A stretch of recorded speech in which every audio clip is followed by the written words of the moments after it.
Bom, irmãos, então, seguindo aqui a minha meu cronograma, como eu já havia dito para alguns que entraram no início, né, eu não consegui preparar slide, né? Isso não vai desculpar os outros professores, embora, óbvio, que também, se tiverem dificuldades, a gente vai entender. Mas porque tudo aqui nesse novo formato é novo.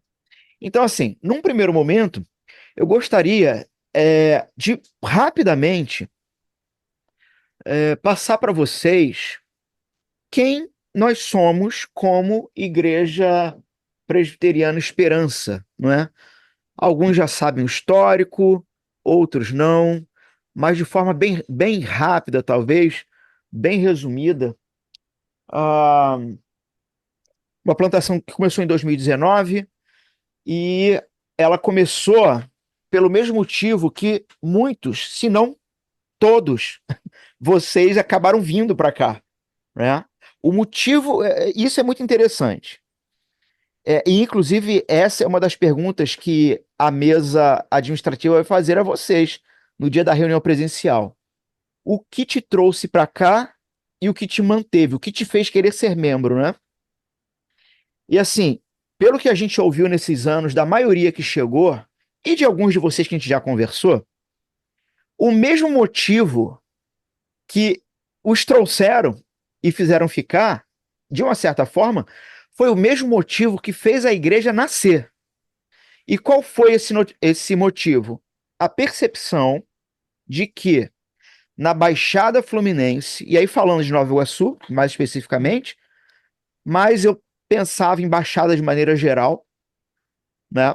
Na Baixada Fluminense, nós temos poucas igrejas, então não é que não tenha, temos, mas em comparação com o número de igrejas que existe na Baixada, tem uma estatística aí, eu não sei agora se qual é a cidade, o município que tem mais igreja. Eu não sei se é Belfor Roxo, é um desses aí, né? Que tem muita, enfim. Mas apesar de uma quantidade imensa de igrejas, você tem pouca transformação de realidades. E por que se deve isso? Ou a que se deve isso? Poucas transformações de realidades, porque poucas igrejas saudáveis. E entendendo o que é uma igreja saudável, de maneira simples, é uma igreja que está centrada exclusivamente no evangelho. E o evangelho, ele vai desdobrar todos os outros campos da igreja, né, das práticas da igreja.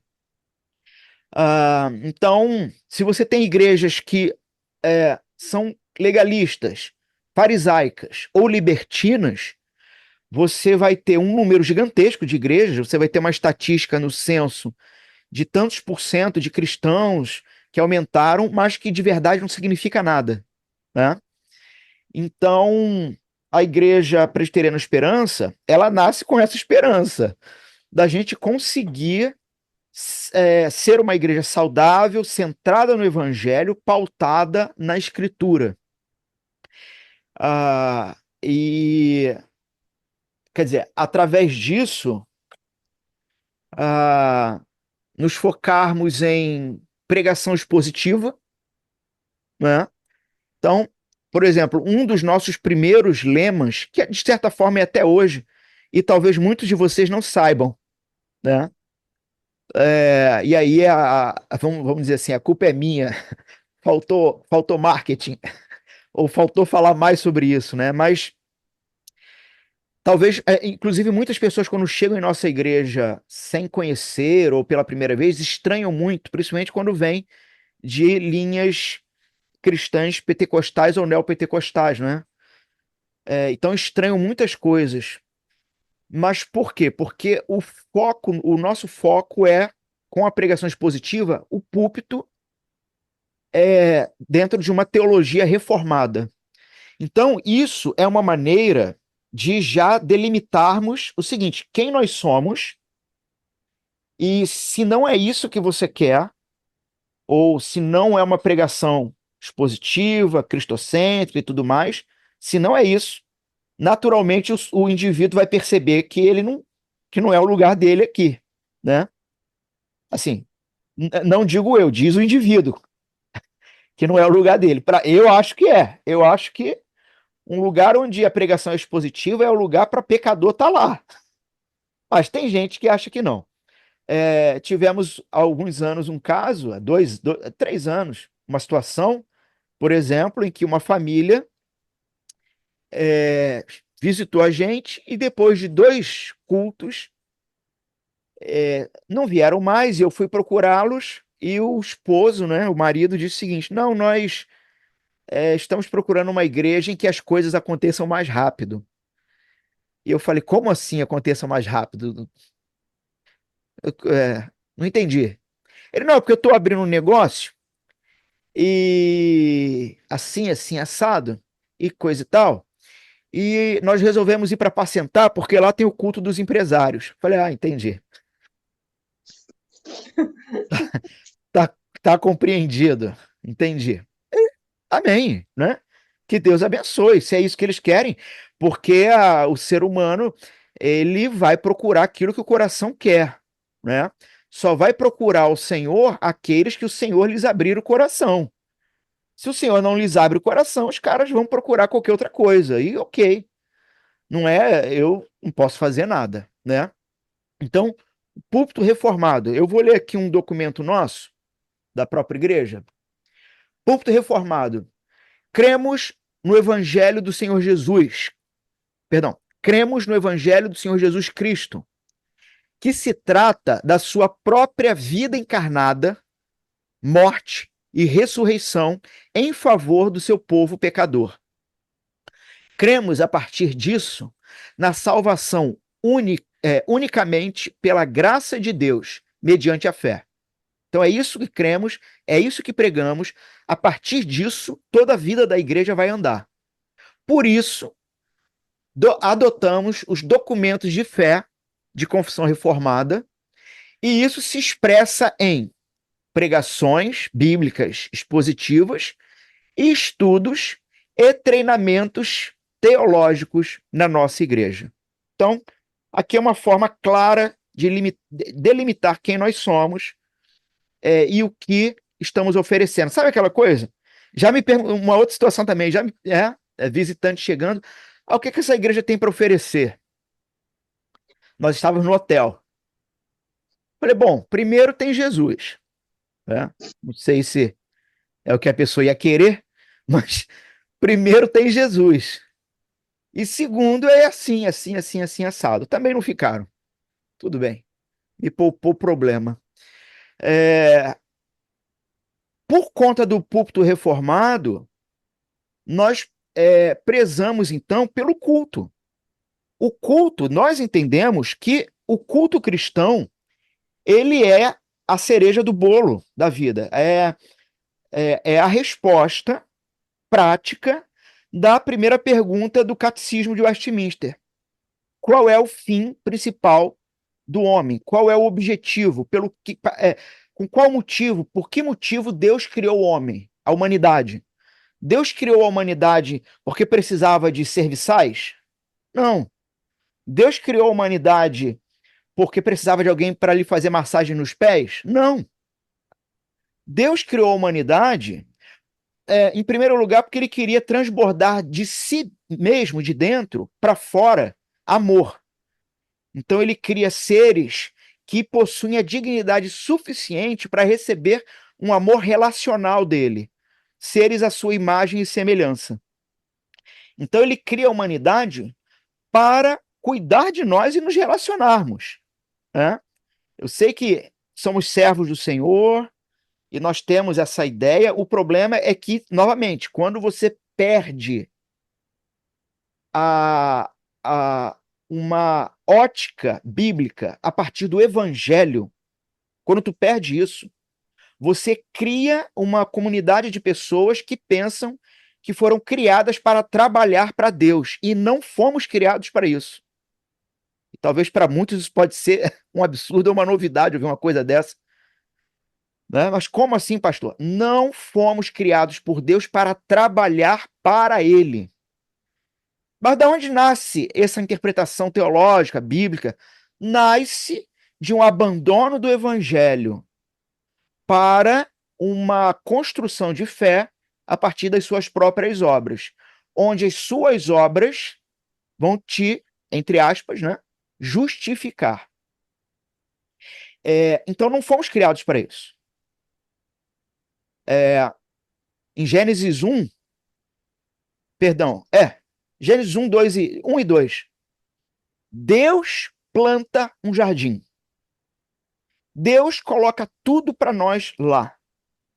E em todas as escrituras nós vamos ver o tempo todo Deus sem desânimo, cuidando do povo dele. É óbvio que nessa relação com Deus nós temos responsabilidades. Responsabilidades que têm muito mais a ver com uma resposta ao que Deus faz por nós do que uma tentativa de fazer alguma coisa por Deus que ele sozinho não pudesse fazer. Estão entendendo? Deus não precisa, mas ele escolhe nos ter ao seu lado na sua missão nesse mundo. Tá? Então, qual é a resposta lá? Qual é o fim principal do homem? Qual é o objetivo da humanidade? Amar a Deus, se relacionar com ele e ter prazer eterno nele. E sabe o que se chama isso, irmãos? Amar a Deus, se relacionar com ele e ter prazer eterno na presença dele. Isso se chama culto. Isso não tem outro nome. É por isso que entendemos a, a grande importância do culto cristão e a tristeza que é não, ou falta, né? A falta que é, a falta no sentido do faltoso, do daquele que não, daquele que, em alguma medida, até depois de algumas faltas consecutivas, precisa até de uma disciplina bíblica. A gravidade que é não estar no culto cristão. Né? Então, entendemos que por causa do que dissemos antes sobre Cristo sendo exposto nesse púlpito, o culto cristão ele precisa se manifestar de forma graciosa. A graça de Deus que pregamos de púlpito precisa se manifestar em todas as instâncias da vida de cada um. E isso vai começar do púlpito, do sermão, que se desdobra numa prática litúrgica de culto que mostra a graça, que revela a graça, né? Um culto com ordem e decência, um culto que ele tem raiz, ele tem chão, um culto que não quer nos levar ao mesmo efeito de quem toma droga numa rave, tá? Um culto que ele tem relação com emoção, óbvio, mas sem abandonar a razão, né? Então, um culto que manifesta a graça. Nosso culto ao Senhor é preparado exclusivamente ao Deus Trino. Não é para você, não é para mim. Pastor, hoje eu não gostei do culto. O problema é seu. Eu não tenho nada com isso. Culto não é para você. A grande questão é onde estava o seu coração enquanto o povo de Deus cultuava o seu Senhor e Rei. É esse que é o problema, né? É óbvio, irmãos. Uma coisa ou outra num culto pode não sair como nós gostaríamos, né? Uma música, um problema de som, sei lá, coisas podem acontecer. Mas o que nos preocupa é esse tipo de expressão. Eu não gostei do culto. Não foi para você, né? Em contrapartida também, e isso é uma das características da IPE, nós zelamos muito pela. é, Me fugiu o termo agora. Pelo cuidado, pela. Eu coloquei até um videozinho no grupo de vocês. Caramba! Excelência. A excelência. no que nós realizamos, né? Porque a excelência revela a nossa fé. Às vezes cuidamos com excelência da nossa casa, mas não cuidamos com excelência, né, do local onde o povo de Deus vai se encontrar para culto e que aquele lugar precisa manifestar também a graça dele, né? Então, excelência. Então, assim, queremos ter excelência em todas as áreas. Em contrapartida, e assim, é uma outra característica esquisita da nossa igreja, é que a gente anda na corda bamba num monte de coisa. Num monte de coisa. Porque ao mesmo tempo em que nós queremos excelência, nós não queremos ser profissionais. Procura isso, né? Faz algum sentido um negócio desse? Por quê? Porque, primeiro, a excelência ela nasce do coração. A excelência ela nasce de um desejo do melhor para Deus e para o irmão. E isso, inclusive, é cumprir amar a Deus e amar ao próximo. Então, a excelência ela nasce do coração, em que tudo aquilo que você vai fazer e realizar, você vai se dedicar de fato a ser o melhor possível, né? Agora, o profissional é aquele em que não nasce do coração, mas nasce de outras expectativas, e muitas até com viés egocêntricos. O perfil do profissional é criticar tudo. O perfil do profissional é assim, não foi. Vocês estão entendendo como que é uma corda bamba? É ser excelente, mas não profissional. É ter o coração ali, com todo zelo, cuidado, mas entendendo o seguinte: ainda assim, com toda a excelência, o culto ao Deus Trino, onde a comunhão dos santos, né, os cristãos vão realizar, ele precisa ser simples. Simples. Então é uma excelência com simplicidade. Talvez alguém poderia dizer assim: é um, é um gostoso café com leite, sabe? É um bem feito arroz, feijão e ovo, mas assim, daquele que você, com fome e bem preparado, aquilo ali é um manjar. Por quê? Porque não queremos que as nossas práticas influenciem os corações dos irmãos no sentido de é, esquecer por que estão ali. Eles não estão lá para ouvir música profissional. Eles não estão lá para ouvir um pregador profissional que vai animá-los ou fazê-los ou emocioná-los ou também feri-los por ferir, né? Por bel prazer. Não é nada disso, né? Então, nosso culto ao Senhor é preparado exclusivamente ao Deus Trino. Cremos que o Pai elegeu os seus para o adorar. O Filho se ofereceu como sacrifício de resgate desse povo. E o Espírito Santo consolidou o nosso coração e selou cada um desses eleitos, conduzindo-os para onde?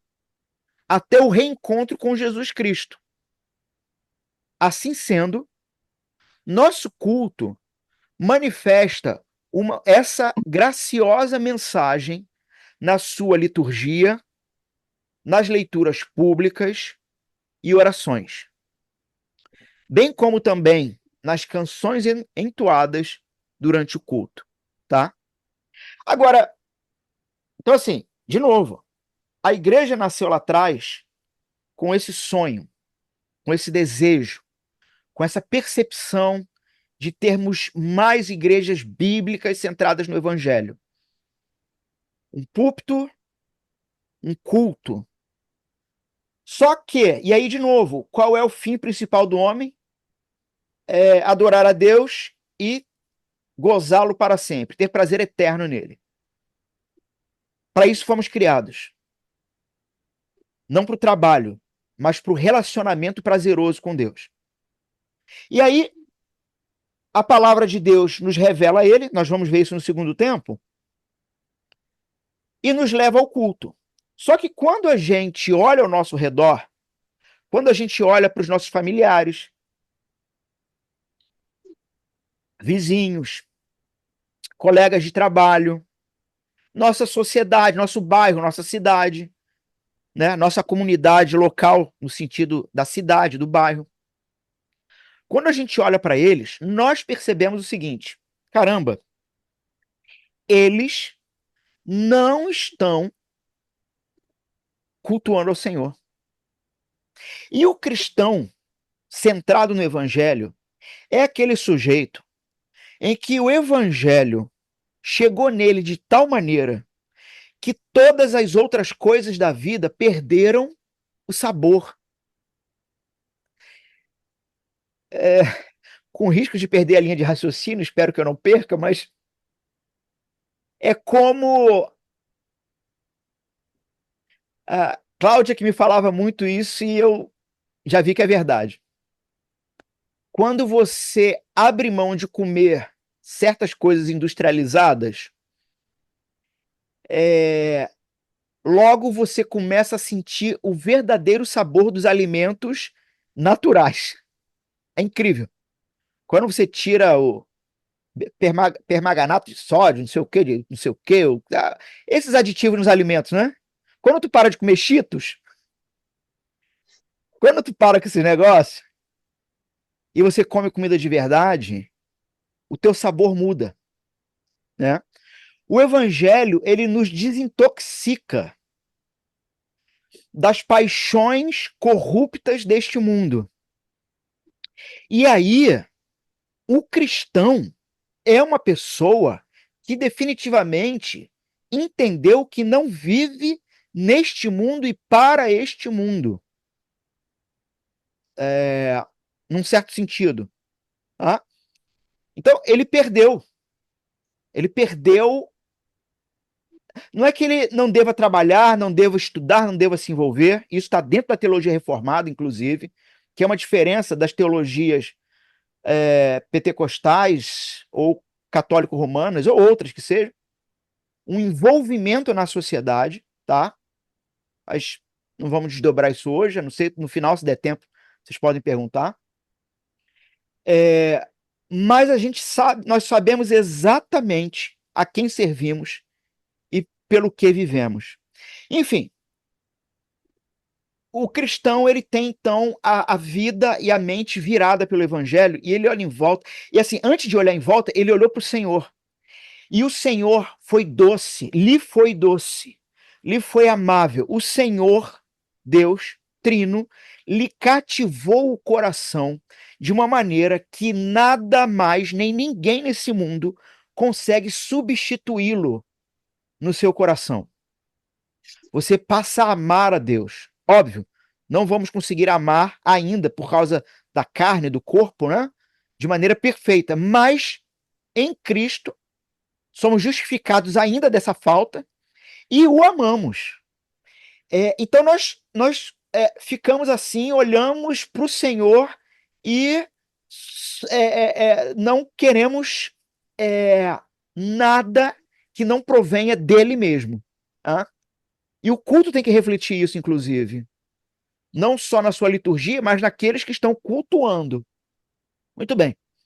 E aí, uma vez que você olhou para o Senhor e foi encantado, cativado pelo Senhor, e você, com um prazer que humanamente não é explicável, uma alegria, né, que não é explicada, que não consegue explicar isso, você sobe à casa do Senhor todos os domingos com seus irmãos. Só que quando você desce da casa do Senhor, quando você sai e olha ao seu redor, o mundo não está encantado com o teu mestre, com o teu Senhor. O mundo está perdido e não está vendo, não está sendo cumprido nele a razão da sua existência. Amar a Deus, se relacionar com ele e ter prazer nele. E aí nasce a missão. Então, a Igreja Presbiteriana Esperança, ela, por conta do evangelho e da missão, ela tem esses pilares. O púlpito reformado, o culto gracioso e a missão. Entendendo que nós, como igreja, estamos ainda sendo nivelados em vários níveis para fazermos essa missão de forma efetiva, como em pequenos em, em, em em pequenas esferas da igreja isso já acontece. A igreja, ainda de modo geral, isso não é visível, né? Mas pequenas esferas. Quantos de vocês aqui nós já conversamos e já me disseram, né, como que começou primeiro uma transformação em casa, no lar, e começa assim. Não existe missão que não comece com uma transformação primeira no missionário, né? Mas que daqui a pouco isso começa a desdobrar para amigos, para parentes. Vários de vocês aí já me deram relatos disso, né? É, mas então a missão ela é importante na vida dessa igreja, porque é por causa do foco da missão que, novamente, não estamos fazendo uma igreja para consumo pessoal. Não estamos fazendo uma igreja para conforto pessoal. Estamos fazendo uma igreja, vocês entendem o que eu quero dizer, né? A gente não está fazendo uma igreja, mas estamos plantando uma igreja para o Senhor, para cumprir a missão dele, enquanto nos relacionamos com ele e uns com os outros nesse processo. Nesse sentido, a igreja ela é uma base do reino, ela é um posto avançado do reino, ela é uma um flash do reino nas suas coisas boas, né? A igreja tem coisa ruim também, tá? Se vocês não sabem, ou alguns de vocês não sabem, qualquer igreja vai ter problema. Mas se a gente tem um foco na missão, a gente para de reclamar de besteira, de bobagem. Você quer ver? Olha, identifique uma pessoa enjoada, chata por bobeira. A gente tem que ser chato, enjoado com coisa séria.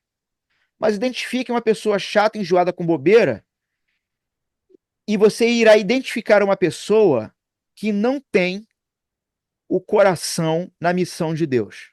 Porque se tivesse ocupada, não estava criando o caso. Estão entendendo? Assim deve ser a igreja, meus irmãos. A igreja ela é um organismo vivo, embora ela também seja um organismo estrutural e legalmente burocrático. Leis do Brasil, a gente precisa estar dentro das leis. Mas ela é estrutural, né? Mas ela é vivo. E um organismo vivo, ele se adapta e se modifica ao que for preciso. Ao que for preciso. Óbvio, falando de igreja dentro da palavra de Deus, né? Sem se perder da palavra. Na Atos 29, me falta o termo aqui para adjetivar, mas são irmãos, né? São que plantam igrejas ou incentivam a plantação no mundo, né? E um dos lemas, uma das ideias da Atos 29 é o seguinte: imagine o seguinte, esse é um resumo. Você tem duas mãos aqui, tá? Uma aberta e outra fechada. O que é a mão aberta? A mão aberta tem relação com o local que você se encontra, com o ambiente, com a cultura. Aberta no sentido de entender a linguagem, como chegar ali e como começar uma nova base do reino ali. Mas o que é a mão fechada, que não vai abrir para nada? São os princípios bíblicos. Princípios doutrinários, as doutrinas bíblicas. Isso não abre mão. Então não quer dizer que a gente vai se adaptar à cultura para. Não. A questão da cultura é onde nós estamos e o que precisamos fazer para conseguir, dentro dos princípios bíblicos, anunciar o reino. Então, por último aqui, e eu vou encerrar aqui nosso horário e abrir para perguntas. Missão. Cremos que a razão de existência da igreja é a glória do Deus eterno. Isso aqui, gente, está no nosso projeto de plantação da igreja. Se alguém não tem ainda, me pede, eu mando o PDF.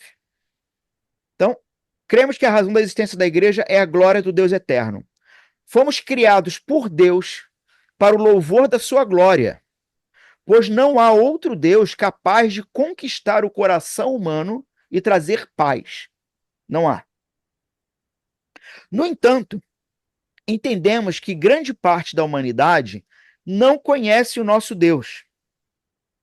Assim, para que haja mais adoradores, engajamo-nos na missão dada pelo próprio Cristo. Dedicamos nossas vidas em fazer discípulos para Jesus e os inserir publicamente no reino de Deus, através do batismo, em nome do Pai, do Filho e do Espírito Santo. Então, essa é a nossa ideia do que envolve a missão, né? E a missão, num certo sentido, termina com o indivíduo quando ele, tendo sido. Jesus não falou assim: olha, toda autoridade me foi dada, portanto, ide por todo mundo, né? Vão, façam discípulos e os batize em nome do Pai, do Filho e do Espírito. Nós temos uma ideia equivocada, de maneira geral, né, de discipulado. O Guilherme vai tratar específico desse tema, mas uma ideia equivocada de que discipulado se faz só com cristão. Mas, num primeiro momento, na mente de Cristo ali, na fala, óbvio que nós vamos nos discipular uns aos outros até Jesus voltar. Nós vamos nos ensinar biblicamente, nós vamos nos corrigir biblicamente. Mas naquela fala de Cristo ali, fazer discípulo para depois os batizar significa procurar os seus amigos, os seus parentes, ou que não são cristãos, ou que vivem dentro de um falso evangelho, de uma falsa proposta de evangelho, dentro de uma igreja que lhes propõe salvação pelas obras, que lhes propõe justificação pelas obras, e aí é o falso evangelho, é ir atrás destes e lhes propor ler a Bíblia juntos. Lembram-se do etíope eunuco? Filipe, né, o diácono, chega para ele, ele está lendo as escrituras, e o diácono chega: entendes o que lês? E o camarada diz: como é que eu vou entender se não houver quem explique? Então, a proposta do discipulado é uma proposta de explicar as escrituras, as sagradas escrituras, para quem não conhece. E em conhecendo as escrituras e conhecendo o Senhor das escrituras, ele chegar ao ponto da afirmação da fé nesse Senhor e Rei, que é o Senhor Jesus Cristo. E agora sim, é um discípulo. É um discípulo, então batiza. Em nome do Pai, do Filho e do Espírito, né? Então, quer dizer, você vai, cumpre a missão e traz para dentro. No Antigo Testamento, o sujeito queria conhecer a Deus, ele tinha que vir para dentro de Israel, né? Se tornar um prosélito, né? Um praticante do judaísmo no Antigo Testamento. No Novo Testamento, agora, é ir. Agora quem sai é a igreja. Mas sai para quê? Para trazer para dentro.